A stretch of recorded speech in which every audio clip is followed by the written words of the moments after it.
తెలివిగా మళ్ళా వ్యాపారంలో పెట్టుబడి పెడుతున్నాను అనుకుంటున్నాడు. ఎవరో కొంతమందిని తీసుకొచ్చి కృష్ణా జిల్లా నుంచి తీసుకొచ్చి మా జిల్లాలో పెట్టి మా జిల్లా వాళ్ళని ప్రకాశం జిల్లాకు పంపించి ఈ రకంగా కొంతమందిని తీసేసి కొంతమందిని ఎక్కడి నుంచి తెచ్చుకుని ఇవన్నీ నేను పెద్ద వ్యాపారం మళ్ళా చేస్తున్నానని అనుకుంటున్నాడు పాపం. కానీ ఈయన పెట్టుబడి పెట్టేది కూడా నష్టాలే వస్తాయి, నష్టాల్లోకి పోతుంది అనేది ఖచ్చితంగా ఈ రాష్ట్రంలో జరగబోయేది.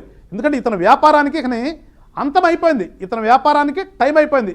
ఏవైనా వ్యాపారం కొంతకాలం ఉంటుంది, ఈయన వ్యాపారం అయిపోయింది. ఇక ఈ 2024 సంవత్సరం ఏప్రిల్తోనే ఇతని వ్యాపారం అయిపోద్ది. అందుకనే ఇప్పుడు కూడా మీకు తెలుసలేదో ఇష్టానుసారంగా వ్యాపారం చేస్తున్నాడు. ఇష్టానుసారంగా అసలు ఎలాంటి పర్మిషన్స్ లేకుండా కృష్ణానది గోదావరి నదుల నుంచి కానీ అసలు ఏముంది ఒకటేముంది, ఎక్కడ కనిపిస్తే అక్కడ రాష్ట్రంలో ఉన్నటువంటి ఇసుకనంతా ఏ రకంగా తోలుతున్నాడో చూస్తున్నాం. ఏ రకంగా కొండలు కొట్టేస్తున్నాడో, కొండలు కొట్టడానికి కొత్త పాలసీ పెట్టారు. ఇదివరకు లీజుకి ఇచ్చేవాళ్ళు, ఇప్పుడు ఆ లీజుదారుల మీద ఇంకొక లీజుదారుని పెట్టాడు తీసుకొచ్చి. ఒక్కొక్క జిల్లాని ఒక 200 కోట్లకు 300 కోట్లకు అమ్మేసుకున్నాడు. వాళ్ళు ఆ క్వారీల దగ్గర నుంచి వసూలు చేసుకుంటారంట. అంటే ఏ రకంగా ఈ 2 నెలల్లో కూడా నేను దిగిపోయే ముందు కూడా వ్యాపారం చేసుకోవచ్చని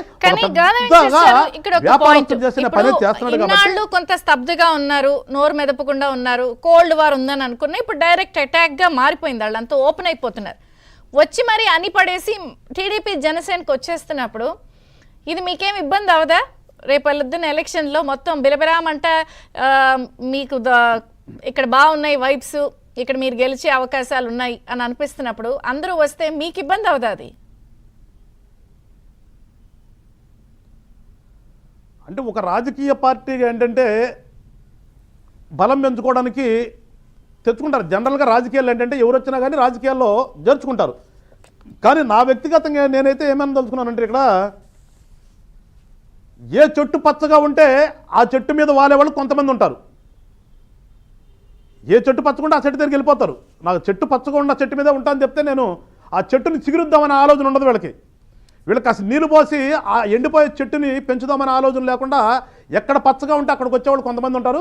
వాళ్ళ విషయంలో మాత్రం ఖచ్చితంగా మా పార్టీ అయితే జాగరూకతగా ఉంటాం.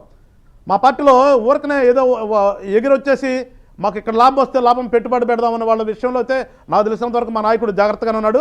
అలాంటి వాళ్ళ పట్ల మేము జాగ్రత్తగా ఉంటాం. కానీ రాజకీయం అంటే వ్యాపారం కాదు, రాజకీయం అంటే సేవ అని నేనైతే మళ్ళీ చెప్తున్నాను.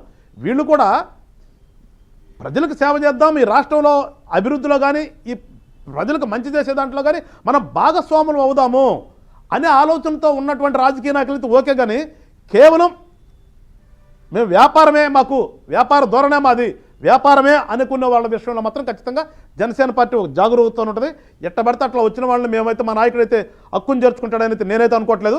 కానీ రాజకీయాల్లో అనాదిగా చూస్తున్నాం ఏంటంటే ఒక నాయకుడు వస్తే చేర్చుకుంటారు, అది పార్టీకి బలం అనుకున్నప్పుడు.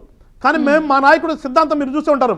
25 సంవత్సరాలు ప్రస్థానం పెట్టుకున్నాం మేము. ఇవాళ రాగానే మేమేదో అధికారంలోకి వచ్చేస్తాము, ఇవాళ మేము అధికారం చేపడతామనే ఆలోచన లేదు మా నాయకుడికి. మా నాయకుడు కొంత టైం తీసుకున్నాడు. ఆ